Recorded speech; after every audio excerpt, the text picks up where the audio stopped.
Have you noticed that some couples do not break because love is missing, but because one person needs movement while the other needs emotional completion? I have found that this is exactly what makes the Trayodashi Purnima pairing so fascinating. On the surface, it can look beautiful, intelligent, mature, and even deeply magnetic. But underneath that, this pairing is really about one central question. Can freedom and fulfillment live in the same relationship without destroying each other? If you are in a marriage, if you are guiding couples, or if you are trying to understand why one person keeps seeking stimulation while the other keeps seeking emotional wholeness, this pairing deserves your attention. Trayodashi is not built for dead emotional spaces. This is a Tithi that needs movement, stimulation, beauty, meaning, and mental freshness. The person carrying Trayodashi energy often wants love to feel alive. They want the mind engaged. They want the relationship to breathe. They need emotional space, but not emptiness. They need romance, but not routine without soul. They need meaning, beauty, and some sense that life is still opening. Purnima is different. Purnima wants fullness. It wants emotional completeness, awareness, maturity, groundedness, and the feeling that love has landed somewhere real. This is not a Tithi that only wants excitement. It wants emotional substance.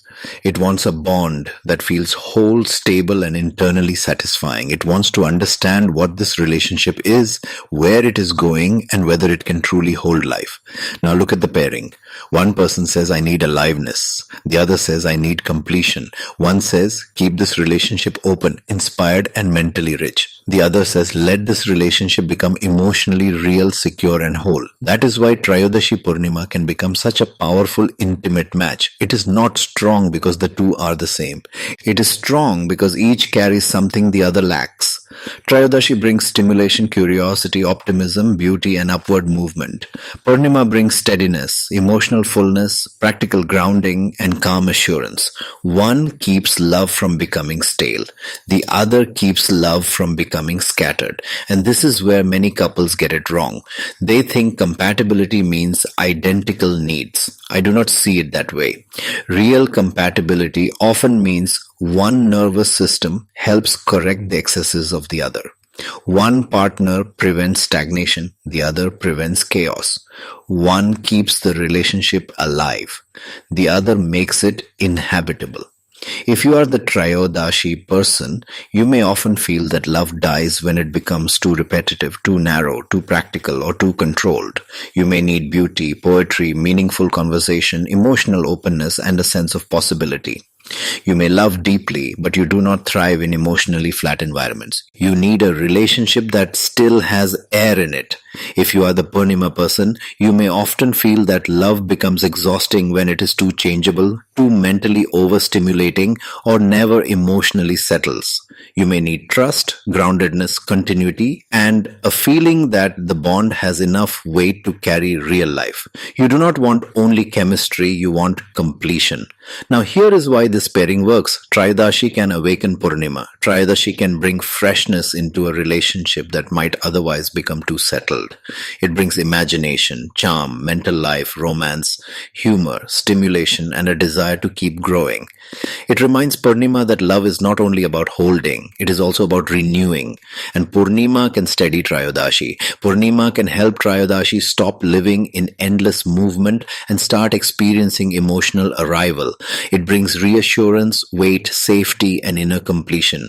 It shows Trayodashi that fulfillment does not always come from the next experience, the next idea, the next form of stimulation. Sometimes fulfillment comes from being fully present inside what already has depth. This is a very important lesson in intimate relationships. Many couples are not failing because they do not care.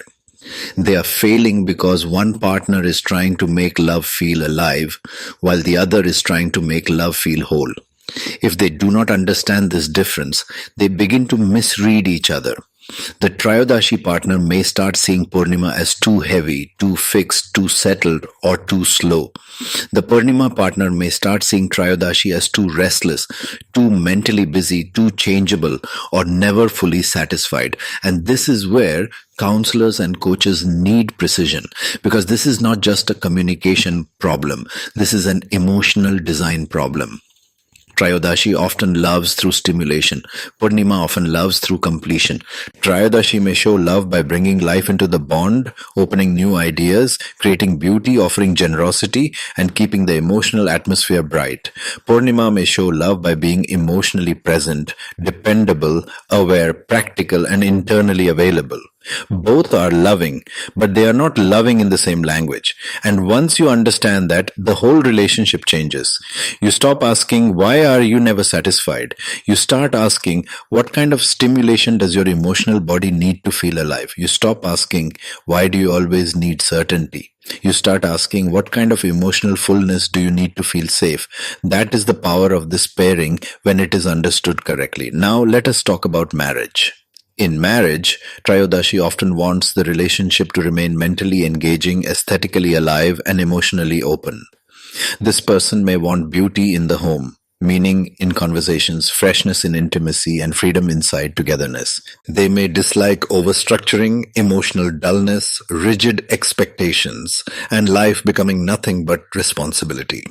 Purnima, on the other hand, often wants the marriage to feel complete, stable, coherent, and emotionally respectable.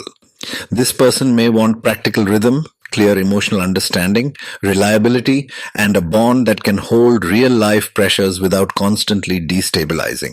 They may dislike confusion, inconsistency, unfinished emotional patterns, and a relationship that never fully lands. Do you see the complement? Trayodashi helps the marriage breathe. Purnima helps the marriage settle. Trayodashi keeps it from becoming dead. Purnima keeps it from becoming fractured. Trayodashi brings romance through movement. Purnima brings intimacy through presence. This is why the pairing can be deeply rewarding over time. It supports both attraction and sustainability. One partner keeps desire mentally and emotionally alive. The other creates the sense that closeness can be trusted and lived inside. And let me be honest about the shadow side. Every strong pairing has a failure point. The Trayodashi shadow is restlessness. It can become too stimulated by possibility, too dependent on novelty, too mentally fast, too idealistic, or too hard to emotionally pin down. It may keep searching even when something good is already present. The Purnima shadow is overfullness. It can become too settled, too slow to adapt, too attached to emotional certainty, too heavy in tone, or too inclined to think completion means no further movement is required. When these shadows take over, the relationship starts suffering in a very predictable way. Trayodashi feels emotionally suffocated. Purnima feels emotionally unsettled. Trayodashi begins to pull away for air. Purnima begins to hold tighter for security. Trayodashi wants more life. Purnima wants more reassurance. And if this pattern is not understood, both partners can feel misunderstood even while still loving each other. That is why this pairing needs conscious handling. It is not enough for them to be attracted. They have to understand the emotional function they serve in each other's life. Trayodashi is here to remind Purnima that love must remain alive. Purnima is here to remind Trayodashi that love must also become full. This is not a small insight. This is the entire relationship lesson. For relationship coaches and marriage counselors, this pairing is particularly useful because it teaches you how to distinguish between emotional boredom and emotional incompletion. Those are not the same problem. One partner may be starving for stimulation, the other may be starving for solidity. Unless you see that, you will give generic advice to a highly specific emotional dynamic. For spouses, this understanding can prevent years of frustration. Because once you know the pattern, you stop demanding that your partner love like you. You begin learning how to love them in the form they actually receive. If you are with a Trayodashi person, ask yourself, am I creating enough emotional openness, beauty, stimulation, and freshness for this person to feel alive with me? If you are with a Purnima person, ask yourself, am I giving enough reassurance, stability, completion, and grounded emotional presence for this person to feel safe with me? That is the real work. The attraction in this pairing can be strong because Trayodashi often brings charm, poetry, movement, sensual suggestion, and emotional brightness, while Purnima brings calm magnetism, practical steadiness, and a sense of emotional fullness. One partner often feels exciting. The other feels complete. One evokes desire, the other evokes trust. And when those two come together well, intimacy becomes more than chemistry. It becomes emotionally intelligent. It becomes spacious without becoming distant. It becomes stable without becoming dull. It becomes alive without becoming chaotic. That is why Trayodashi Purnima is such a compelling pairing. It is the relationship between search and arrival, between stimulation and fulfillment, between beauty and emotional completion.